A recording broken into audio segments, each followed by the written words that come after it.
राधे कृष्ण राधे कृष्ण। प्रद्युम्न का मरुधन्व देश के राजा गय को हराकर मालव नरेश तथा माहिष्मति पुरी के राजा से बिना युद्ध किए ही भेंट प्राप्त करना। श्री नारद जी कहते हैं, राजन, इस प्रकार कलिंग राज पर विजय पाकर यादवेश्वर प्रद्युम्न मरुधन्व मारवाड़ देश में इस प्रकार गए मानो अग्नि ने जल पर आक्रमण किया हो। धन्व देश का राजा गए पर्वतीय दुर्ग में रहता था। उसकी स्थिति जानकर यादवेश्वर ने उसके पास उद्धव को भेजा। बुद्धिमानों में श्रेष्ठ उद्धव गिरि दुर्ग में गई और राजसभा प्रवेश करके गए से बोले, महामते नरेश, मेरी बात सुनिए। यादवों के स्वामी महान राजेश्वर उग्रसेन जम्बू द्वीप के राजाओं को जीतकर राजसूय यज्ञ करेंगे। साक्षात परिपूर्णतम भगवान श्री कृष्ण जो असंख्य ब्रह्मांडों के अधिपति है, उन महाराज के मंत्री हुए हैं। उन्होंने ही धर्मधर्मों में श्रेष्ठ साक्षात प्रद्युम्न को यहाँ भेजा है। आप यदि अपने कुल का कुशल क्षेम चाहें तो शीघ्र भेंट लेकर उनके पास चलें। श्री नारद जी कहते हैं, राजन, यह सुनकर शौर्य और पराक्रम के मत से उन्मत्त रहने वाले महाबली राजा गय ने कुछ कुपित होकर उद्धव से कहा। गए बोले, महामते, मैं युद्ध किए बिना उनके लिए भेंट नहीं दूंगा। आप जैसे यादव लोग अभी थोड़े ही दिनों में वृद्धि को प्राप्त हुए हैं, नए धनी हैं। राजन, उसके योग कहने पर उद्धव जी ने प्रद्युम्न के पास आकर समस्त यादवों के सामने राजा गय की कई हुई बात दोहरा दी। फिर तो उसी समय रुक्मणी पुत्र ने गिरिदुर्ग पर आक्रमण किया। गय के सैनिकों का यादवों के साथ घोर युद्ध हुआ। हाथियों के पैरों से नागरिकों तथा भूमि पर चलने वाले लोगों को कुचलता हुआ और वृक्षों को रौंदवाता हुआ राजा गय 2 अक्षौहिणी सेना के साथ युद्ध के लिए निकला। रथियों के साथ, बड़े बड़े गजराजों के साथ, घुड़सवारों के साथ, वीरों के साथ परस्पर युद्ध करने लगे। तीखे बाण समूहों, ढाल, तलवार, गदा, रिष्टि, पास, फरसे, शतघ्नी और भुसुंडी आदि अस्त्रों के मार से भयातुर हो गए के सैनिक यादवों से परास्त हो अपना अपना रथ छोड़कर सबके सब 10 दिशाओं में भाग निकले। अपने सेना के पलायन करने पर महाबली गए बार बार धनुष की टंकार करता हुआ अकेला ही युद्ध के लिए आगे बढ़ा। तेजस्वी श्री कृष्ण पुत्र दीप्तिमान ने धनुष से छोड़े हुए बाणों से शत्रु के घोड़ों को मार डाला। एक बाण से साथी को नष्ट करके 2 बाणों से उसकी ऊंची ध्वजा काट डाली। 20 बाणों से रथ को तोड़ फोड़ कर 5 बाणों से उसके कवच को छिन्न भिन्न कर दिया। फिर महाबली दीप्तिमान ने 100 बाण मारकर गय के धनुष को भी खंडित कर दिया। गय ने दूसरे धनुष को लेकर 20 बाणों द्वारा श्री कृष्ण पुत्र दीप्तिमान को घायल कर दिया।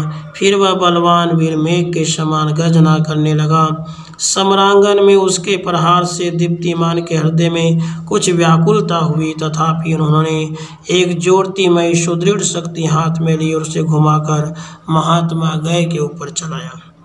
उस शक्ति ने राजा के हृदय को विदीर्ण करके उसका बहुत रक्त पी लिया।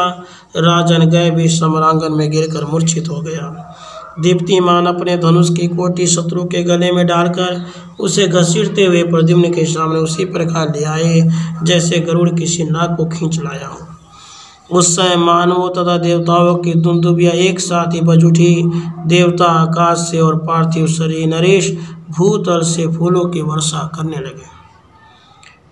राजा तब गय ने भी शंभरारी श्री कृष्ण पुत्र प्रद्युम्न के चरणों का पूजन किया।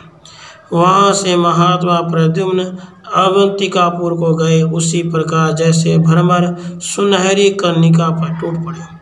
उनका आगमन सुनकर मालव नरेश जयसेन ने उनकी भली भांति पूजा की। मिथिलेश्वर वे प्रद्युम्न के प्रभाव को जानते थे, अतः उनसे अपनी पराजय स्वीकार करके उन्होंने बड़े बूढ़ों को बुलवाया और उनके द्वारा महात्मा प्रद्युम्न को उत्तम भेंट सामग्री अर्पित की।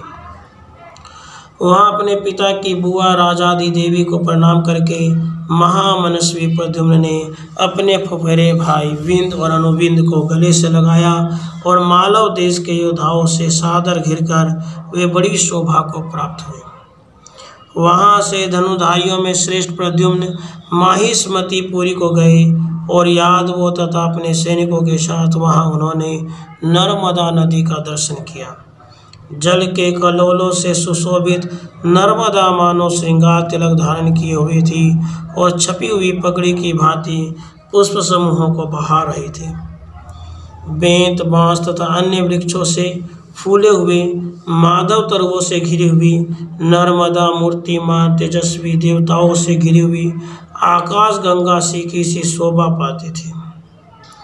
उसके तट पर छावनी डालकर यादवेश्वर प्रद्युम्न यादवों को साथ इस प्रकार विराजमान हुए मानव देवताओं के साथ देवराज इंद्र शोभा पा रहे थे। महाराज माहिष्मतीपुरी के स्वामी इंद्रनील बड़े ज्ञानी थे। उन्होंने महात्मा प्रद्युम्न के पास अपना दूत भेजा। दूत ने प्रद्युम्न राज के शिविर में आकर हाथ जोड़ प्रणाम किया और सबके सुनते वहां यह बात कही। दूत बोला, प्रभु, हस्तिनापुर के राजा बुद्धिमान धृतराष्ट्र ने इन अत्यंत बलवान वीर इंद्रनील को माहिष्मतीपुरी के राज्य पर स्थापित किया था। ये किसी की बलि या भेंट नहीं देंगे। दुर्योधन की स्वेच्छा से ये द्रव्य राशि भेंट करते बलात् नहीं। आप लोग युद्ध कर सकते, परंतु यहाँ युद्ध से कोई लाभ नहीं होगा। श्री प्रद्युम्न ने कहा, दूत जैसे राजा गए और कलिंग राज ने अपमानित होकर भेंट दी, उसी तरह यहाँ के राजा भी पराजित होकर भेंट देंगे। माहिष्मती के राजा बड़े राजाधिराज बने हैं, परंतु ये महाराज उग्रसेन को नहीं जानते। श्री नारद जी कहते हैं, राजन यूँ कहने पर दूत ने तत्काल जाकर राजसभा में माहिष्मती से प्रद्युम्न की कई हुई बात कह सुनाई। माहिष्मती के राजा ने देखा कि यादवों की सेना बड़ी उद्भट है, अतः उससे युद्ध करना ठीक न होगा। इसलिए वे 5000 हाथी, 1,00,000 घोड़े और 10,000 विजयशील रथ लेकर निकले और महात्मा प्रद्युम्न से मिलकर वह सब कुछ उन्हें भेंट कर दिया।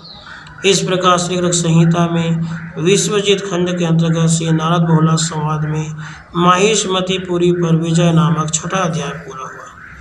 राधे।